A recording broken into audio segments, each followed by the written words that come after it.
ಕನ್ಯಾ ರಾಶಿಯವರು ಯಾರಾದರೂ ತುಂಬ ಗಹನವಾದಂತಹ ಕಾಯಿಲೆಯಿಂದ ನೆರಳುತ್ತಾ ಇದ್ದರೆ ಮೊದಲ 3 ತಿಂಗಳ ಒಳಗಾಗಿ ಚಿಕಿತ್ಸೆಯನ್ನು ಮಾಡಿಸ್ಕೊಳ್ಬೇಕು.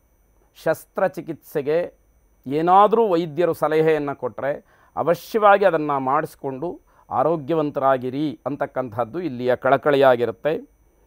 ಚಿಕ್ಕ ಮಕ್ಕಳಿಗೆ ಶೀತ ಸಂಬಂಧವಾದಂತಹ ಸಮಸ್ಯೆಗಳು ವರ್ಷಪೂರ್ತಿ ಕಾಡುವಂಥದ್ದು ಈ ವರ್ಷದಲ್ಲಿ ನೋಡಬೇಕಾದಂಥದ್ದಾಗುತ್ತೆ.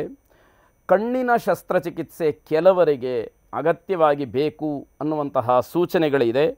ಆರ್ಥಿಕವಾದಂತಹ ಸ್ಥಿತಿ ಯಥಾ ಪ್ರಕಾರ ನಿಮ್ಮ ವೈಯಕ್ತಿಕ ಜೀವನ ಮಟ್ಟಕ್ಕನುಗುಣವಾಗಿ ಇರುತ್ತೆ ಅಂತಕ್ಕಂಥದ್ದು.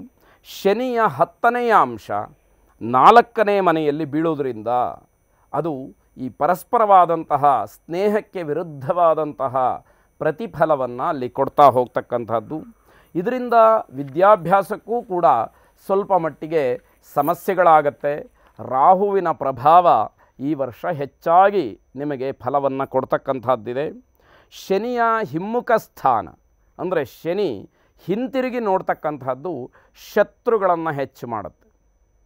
ನೀವು ಹೇಳ್ಬೋದು ನನಗ್ಯಾರೂ ಶತ್ರುಗಳಿಲ್ಲ ಅಂತ, ಆದರೆ ನಿಮ್ಮನ್ನು ನೋಡಿದ ತಕ್ಷಣ ಹಲವಾರು ಜನ ಶತ್ರುಗಳಾಗಿ ಪರಿವರ್ತನೆಯಾಗ್ತಾರೆ ಅಂತಕ್ಕಂಥದ್ದು ಮುಖ್ಯವಾಗುತ್ತೆ.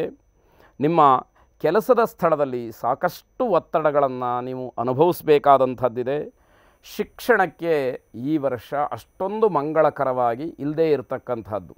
ಹಾಗಾಗಿ ತುಂಬ ಪ್ರಯತ್ನ ಮಾಡಿದರೂ ಕೂಡ ಅಲ್ಪ ಫಲಿತಾಂಶವನ್ನು ನೋಡಬೇಕಾದಂಥದ್ದು. ವರ್ಷದ ದ್ವಿತೀಯಾರ್ಧ ಅಂದರೆ 2ನೆಯ ಭಾಗ 6 ತಿಂಗಳುಗಳು ಕಳೆದ ನಂತರದಲ್ಲಿ ವೃತ್ತಿ ಜೀವನಕ್ಕೆ ಸ್ವಲ್ಪ ಮಟ್ಟಿಗೆ ಸಮಾಧಾನ ಸಿಕ್ಕುವಂಥದ್ದಿದೆ. ಪ್ರತಿ ದಿವಸ ಸಾಕು ಪ್ರಾಣಿಗಳಿಗೆ ಆಹಾರವನ್ನು ಕೊಡ್ತಕ್ಕಂಥದ್ದು. ಗುರುವಾರ ವಿಷ್ಣುವಿನ ಸ್ಮರಣೆ ಪ್ರಾರ್ಥನೆಯನ್ನು ಮಾಡ್ತಕ್ಕಂಥದ್ದು ಪರಿಹಾರೋಪಾದಿಯಾಗಿದೆ. ಶುಭವಾಗಿ.